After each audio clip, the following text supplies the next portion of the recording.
Bienvenidos al Natural Classic.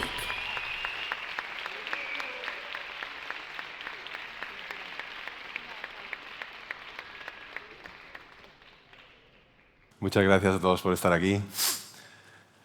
La primera vez que escuché este temazo, que vaya reto, por Dios, fue un antes y un después. Fue como un jarro de agua fría, porque hacía como... Bueno, estamos hablando de hace casi 30 años, cuando mi hermano apareció en casa con un CD de los mejores clásicos de la historia. Y evidentemente, pues, cuando escuchamos este tema, flipamos porque dijimos, wow, ¿cómo molaría hacer una versión heavy, ¿no?, de esto? Y fue como un jarro de agua fría porque lo intentamos hacer y no había manera de sacarla. De hecho, he tardado 30 años para subirme en el escenario y todavía no me ha salido bien. ¿Y por qué fue como un antes y un después? Porque, como todo buen jovenzuelo en la edad del pavo, y mi hermano, que me sacaba unos años, pero también estaba ahí, todavía con el síndrome de Peter Pan, pues pensábamos que lo último era lo mejor, ¿no? Que lo nuestro lo que me molaba. De hecho, cuando estaba mi padre escuchando según qué canciones, decía, madre mía, qué carca este, ¿no? Lo de ahora es lo que mola, ¿no? Y lo de ahora, bueno, en esa época, eran los años 90. Buena época. Pero cuando escuchamos este tema, fue como un jarro de agua fría porque dije, ostras, esta cosa, pero ¿cómo es posible que alguien haya engendrado esta maravilla? Los que estáis aquí en la sala, ¿alguien sabe de qué estoy hablando? ¿Sabe qué canción es esta que acabamos de escuchar? ¿Nadie tiene ni idea? Sí, algunos sí. ¿Sabría decir el nombre del compositor? Vivaldi, efectivamente. Bueno, no muchos las conocen. Hablamos de un tema de hace 300 años, una orquesta para violín, que fue una revolución de la época porque era la primera vez de la historia que un compositor pues, intentaba representar la naturaleza con la música, ¿no? Y vosotros os preguntaréis, ¿qué carajo tiene que ver con esto, con el culturismo natural, ¿no?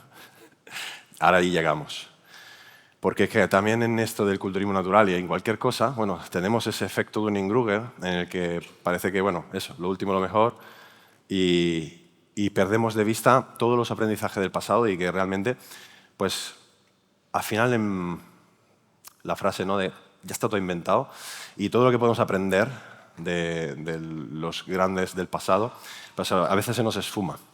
De hecho, seguramente muchos de vosotros, si hubieran empezado con un tema de conejito malo, igual, ¿cuántos conocen Canal Conejito Malo? Muchos más, ¿no? Que vale, es fantástico. Seguramente pues muchos hubieran empezado, ¿no? Esto es lo mejor, ¿no? Bueno, es discutible, ¿no? Podríamos discutir en esto. Con el culturismo pasa exactamente lo mismo. Hace más de un siglo ya había gente increíble, con físicos increíbles, tirando marcas increíbles. Y eso que no era nada popular, o sea, no era algo mainstream como ahora, lo de entrenar con pesas. De hecho, hasta incluso podríamos decir revolucionario y en algunos casos algo limitado al circo, ¿no? Exhibiciones de fuerza y demás. Pero teníamos a gente pues, con el culo estriado, con trapecios androgénicos, mujeres súper fuertes y tirando ahí 180 y pico kilos de peso muerto. Serratos aquí, hojas de taparrabos increíbles, e incluso algunos que a día de hoy, ¿no? Si tuviera Instagram, pues igual le caían unas cuantas polémicas de si era falso natural o no. Entonces, ¿qué ha pasado? ¿Qué ha pasado? ¿Cómo entrenaba esta gente? Porque, claro, estamos hablando ya de tíos tirando 360 de peso muerto, 105 de pre militar. Gente que buscaba ser fuerte y parecerlo.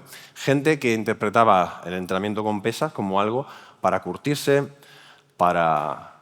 que representaba el vigor, ¿no? La masculinidad, la fuerza, todos unos principios y unos valores que la gente admiraba y que fueron ejemplos incluso luego en las películas de Hércules y todas estas cosas, que ya algunos sabrán. ¿Cómo entrenaba esta gente? Evidentemente, salvando las diferencias, había no había la ciencia, la evidencia científica que hay hoy en día, pero sí había pues, el ensayo y error. Y la gran mayoría solían tener estos principios. Es decir, pues para empezar, creer para crear, creer que ponerse grandes de realmente mejorar es posible, evidentemente con unos límites, ¿no? Entrenar con grandes movimientos, ¿no? Los básicos, que ahora están tan denigrados para algunos.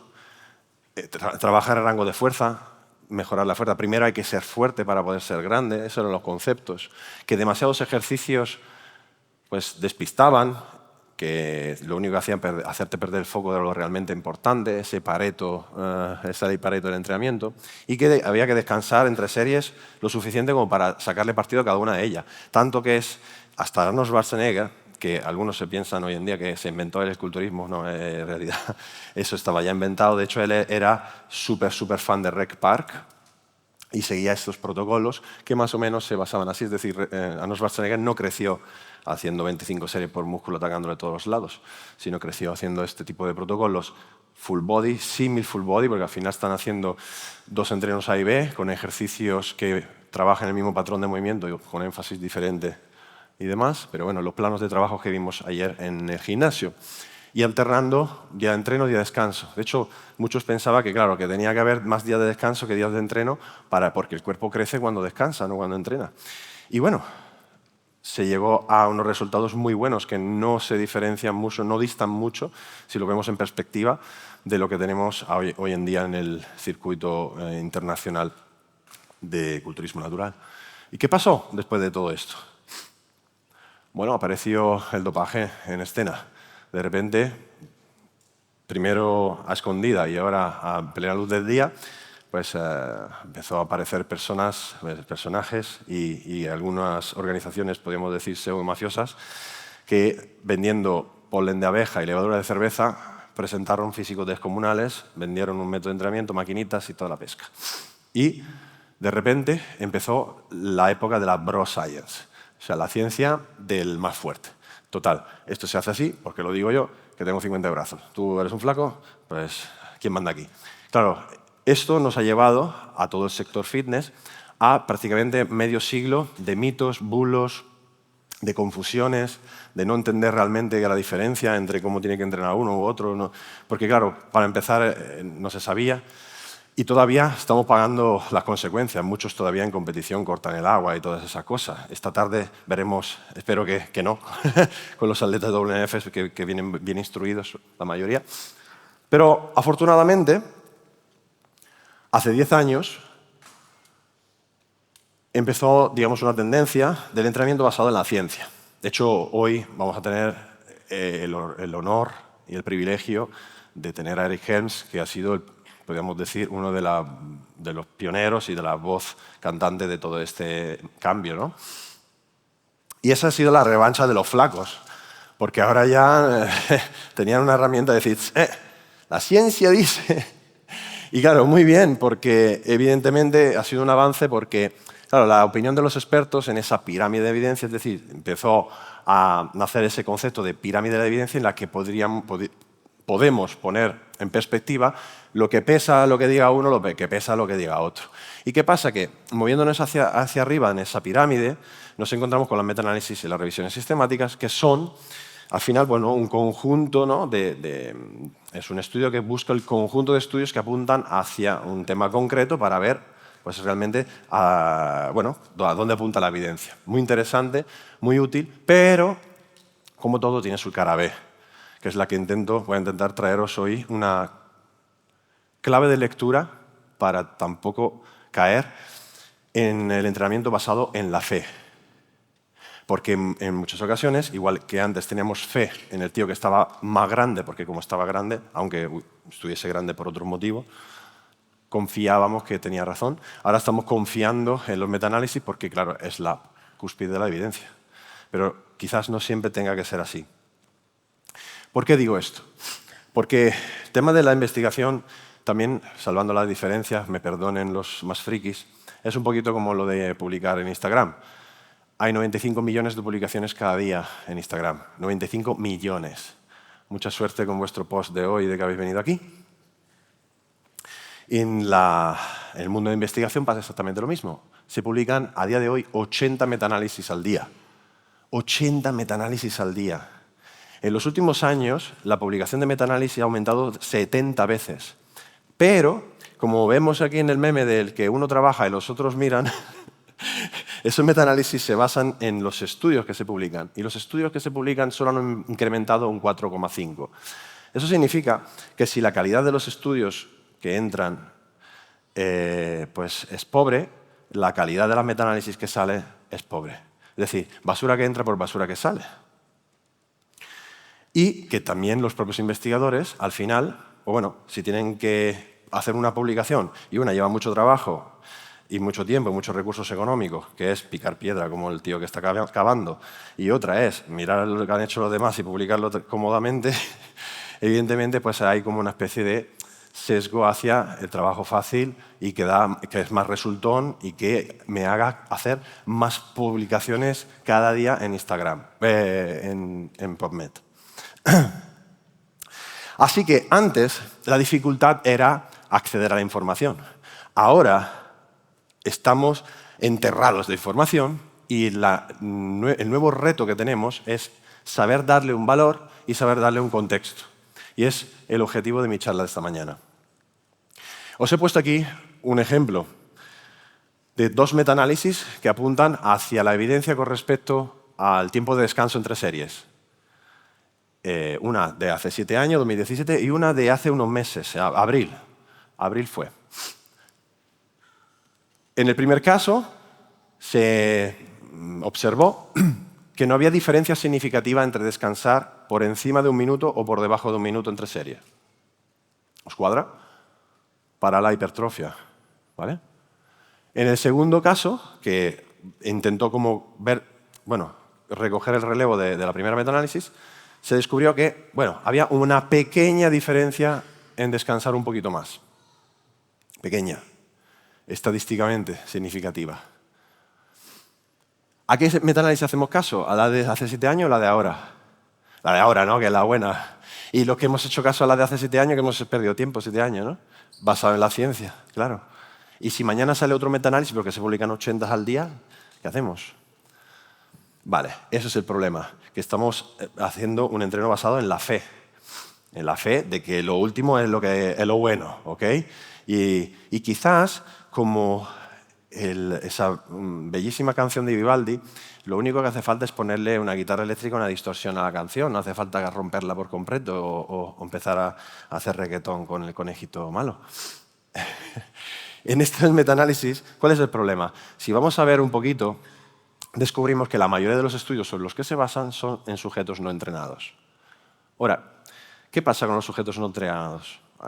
Se supone que es para que se observen más los efectos a corto plazo, porque los estudios tienen una duración limitada, bla, bla, bla, son unos amplificadores, bla, bla, bla. En fin, no representan.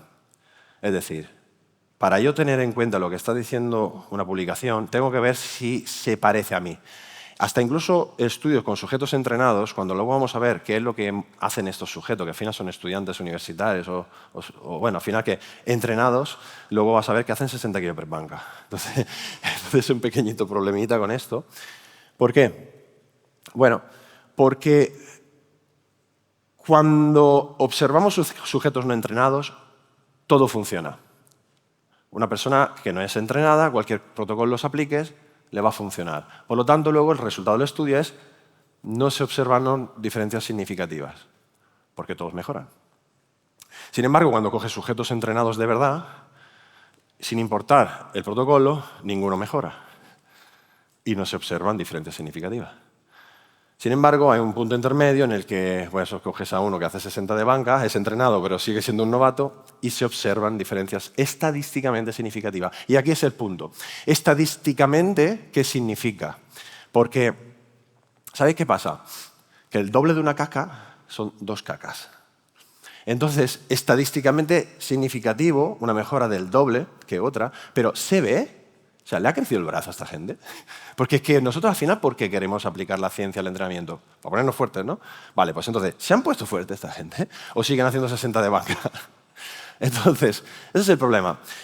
Todos los estudios, como tienen una limitación temporal y de protocolo y demás, podrían ser un poco como lo que estamos viendo aquí. En entreno A ha mejorado más que en entreno B, el doble de hecho. Y esto es lo que ocurre. Esto es lo que nos dice la ciencia. Pero no nos dice lo que va a ocurrir a largo plazo. Lo que ocurre a largo plazo nos lo inventamos nosotros. Es nuestra fe en la proyección de lo que hemos visto en ese estudio que nos dice, bueno, quizás esto luego se te aplica. Llevo 30 años entrenando y tengo fe de que se me aplique. Pero esto, obviamente, podría ser un escenario, pero este también. El escenario en el cual el que incrementó una caca, con el tiempo sigue incrementando poco a poco hacia 3 cacas. Y el que aumentó 2 cacas, a largo plazo empieza a bajar por la ley de los rendimientos decrecientes, que todo el mundo habréis experimentado si entrenáis. Y entonces se juntan en el mismo punto de 3 cacas los dos. Pasa que uno iba muy motivado al principio porque se pensaba que tenía la receta secreta. Y al final, pues nada. Acabaron todos en el mismo sitio, que es el límite genético natural. Esto no me lo estoy inventando. O sea, en este estudio se compararon sujetos no entrenados con powerlifter y weightlifter. Y además lo interesante es que a esos powerlifter y weightlifter se les pidió que no modificaran su entrenamiento. Simplemente aplicaran 5 series de leg press, de prensa de pierna, 5 por día, 2 veces por semana. Es decir, unas 10 series extra a la semana. Además que como hacer más volumen es maravilloso siempre, ¿verdad? Nos están taladrando. Porque claro, no tenemos en cuenta el sesgo que hay también a nivel de publicación. Igual que ahora lo que está de moda es publicar reels y hacer el gancho y todas esas cosas. Pues bueno, en la investigación también hay tendencias. Si tú publicas un estudio que a nadie le importa, pues no lee nadie, pues nadie te conoce. Así que bueno, también pasan estas cosas. ¿Y qué ocurrió aquí? Bueno, que los sujetos no entrenados mejoraron un 20% su fuerza isométrica, mientras que los sujetos entrenados, los powerlifter y weightlifter, no mejoraron en absoluto y, de hecho, incluso al principio empeoraron un poco su fuerza isométrica en la prueba de fuerza que estaban haciendo en el estudio. Pero vosotros no os importa la fuerza, vosotros queréis poner fuertes. O sea, grandes, mamadísimos. Entonces, ¿qué pasó con la masa muscular?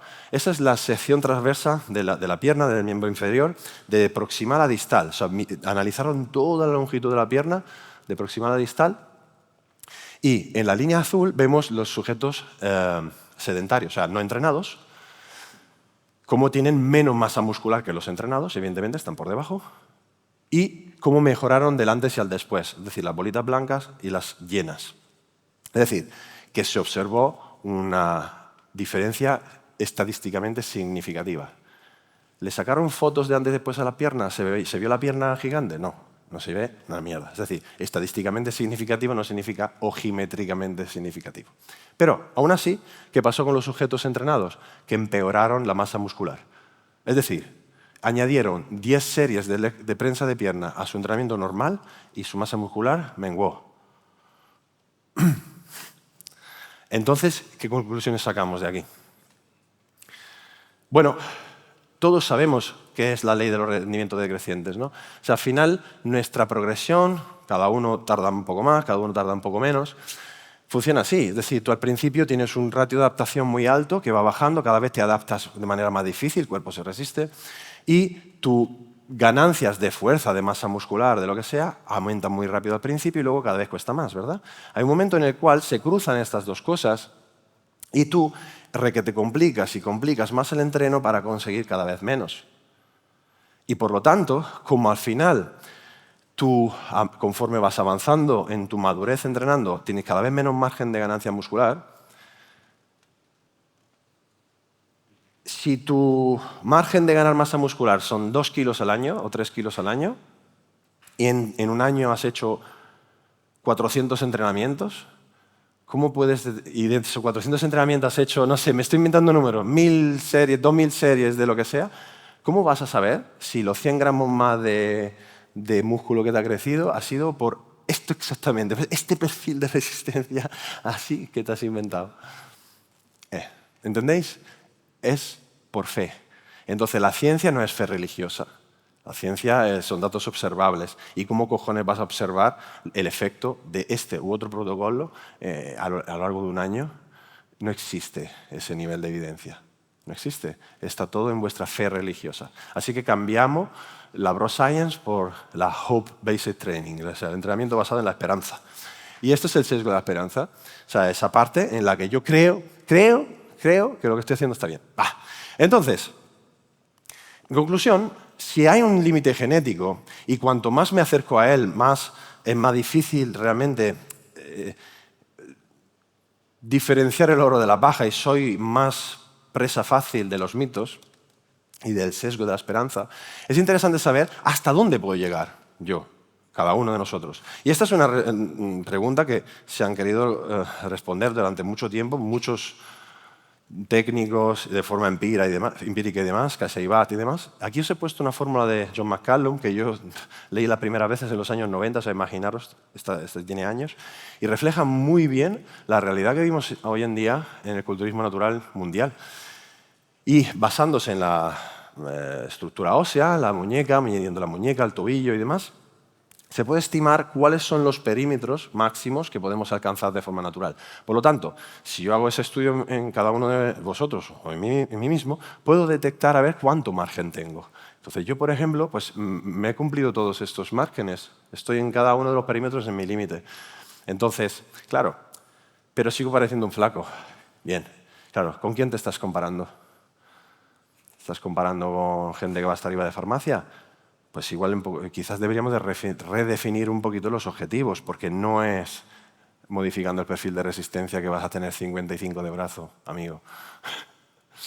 Si nosotros ponemos esto en una tabla de peso-altura, identificando pues cuál es el nivel de cada uno, por ejemplo, en relación también al Free Fat Mass Index, que es otro índice, donde, por ejemplo, se establece que más o menos alrededor del 25 de Free Fat Mass Index es como que nos estamos acercando al límite genético y que ya para irte a 27 pues tiene que ser un buen bicho y ya puede ser sospechoso que esto ya natural muchos no lo consigan.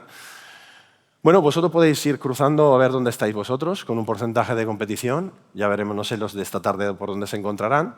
Pero vemos que el Free Fat Mass Index de 25 está más o menos aquí, en un físico clásico, un nivel de desarrollo óptimo, pero todavía hay aquí un poquito más de margen de gente que ya podríamos decir, guau, esto es demasiado, ¿no? Como todo esto ahora no nos da tiempo a analizarlo, si vosotros escribís un mensaje directo en mi perfil de Instagram y ponéis 1, os voy a mandar un enlace para que podáis descargar eso, poner vuestro porcentaje de grasa y ver dónde os encontráis, ¿vale? Un regalito. Entonces, aquí os he puesto a nivel gráfico algunos ejemplos de atletas que conocemos, algunos más, algunos menos. Pedro, que quedó tercero el año pasado en WNBF, con un desarrollo de Free Fat Mass Index prácticamente 25. Bielko, campeón absoluto WNBF 2018. Jaume, campeón absoluto 2019. Todos WNBF pros os he puesto. El Menda aquí, el flaco, que se lleva al límite superior de la tabla, siendo una araña. Aquí nuestro queridísimo campeón, Adri, cuando quedó campeón del mundo y tercero el año siguiente en el circuito mundial, en Las Vegas. Ahora, fijaos que no obstante tenga un físico increíble y de nivel mundial, pues todavía tenía margen de mejora y de hecho yo creo que ha avanzado bastante en esta tabla. Así que despista un poco porque dice, hostia, yo parecería que no debería de estar tan arriba y el otro, Sam Watt, se pasa de la tabla, hay algún bicho raro. Kendall está al tope, que ahora se ha hecho IFBB Pro y ha competido por primera vez en natural, se supone, presuntamente, en el Arnold Classic, quedando último, obviamente. Babacar, que también está ahí saliéndose de la tabla. Claro, bueno, ¿qué pasa aquí? ¿Qué pasa aquí? Cosas raras, ¿no? Vemos bichos que están más abajo, otro que parecemos más flacos, estamos más arriba. ¿Qué ocurre aquí? Bueno, es importante que la competición sea con uno mismo. Cuando empezamos en el gimnasio, cada uno empezamos por algo. Yo empecé porque era un flaco, otro porque estaría pasado de peso, otro porque le hacían bullying o porque quería ligar, yo qué sé, cada uno empieza por algo. Está bien, cuando empezamos todo es potencial, todo es potencial inexplorado, ¿no? Y está bien, porque al final, bueno, tú piensas, yo voy a ser el siguiente C-Boom, yo voy a ser Arnold, yo voy a ser. Está bien, perfecto, eso te motiva. Pero conforme vas avanzando, conforme te vas acercando a ese límite genético, hay que empezar a madurar, hay que empezar a desarrollar gratitud por todo lo conseguido. Conforme me voy acercando a mi límite genético, tengo que hacer las paces con esa frustración que me hizo empezar en el gimnasio la primera vez. Porque si no, voy a tener la receta perfecta para estar amargado de por vida, perseguir algo que nunca voy a conseguir, ni siquiera empezando a utilizar sustancias dopantes, porque nunca será suficiente. Nunca será suficiente. Y cuando llegue el momento de madurar y decir, ostras, tío, está bien, he llegado aquí. ¡Wow! Ese momento de darme una palmadita y decir, ok, sigamos con otra cosa y no ser presa de constantemente buscar algo que cada vez se me escapa más, porque como estamos viendo, el margen cada vez es más pequeño. Entonces, esto me tiene que llevar a entender cuál es el foco principal, esa ley Pareto, que ese 20% que me da el 80% de resultado que me va a permitir pues, poder tener alcanzar ese límite genético y disfrutar de ello el resto de mi vida sin sacrificar todo lo demás, ni salud o mi obsesión, ¿no?, con esto del gimnasio. Y es lo que hemos visto ayer en la sala con los que han entrenado, con el grupito de expertos y simplemente 3 ejercicios por cada patrón de movimiento, uno básico donde vamos a desarrollar habilidades motrices y que me permita convertirme en mejor levantador, una fase de learning, una fase de aprendizaje en la que me rete y que me acompañe toda mi vida prácticamente para cada vez intentar ser mejor en ese gesto. Un ejercicio después para generar más tensión mecánica en un distrito muscular concreto que puede ir modificándose en cada X bloque, puede ser una prensa, puede ser una jaca, puede ser lo que sea, puede haber variedad ahí. Y luego, por último, un ejercicio de aislamiento. Conforme voy avanzando en la rutina me encuentro más fatigado y estoy ya pues, en las últimas, mi energía va a ir de más a menos, mi concentración también, pues terminar de sentir ese músculo trabajado y generar más estrés metabólico y tener esa sensación de que he hecho un buen entreno. Esto no es mucha cosa, pero es toda la cosa que necesitamos, el 90 y pico % de las personas. Y esto simplemente pues haciendo 3 entrenos semanales, 3 o 4 entrenos semanales, haciendo 2 músculos por sesión, alternándolo con día de descanso, pues vamos a poder conseguir sacar todo lo bonito del culturismo natural sin caer en frustraciones y perder el tiempo con el sesgo de la esperanza. Así que, bueno, esto es todo. La simplicidad es lo más fácil de no entender. Espero que vosotros sí lo hayáis entendido y os haya gustado mi charla. Muchas gracias.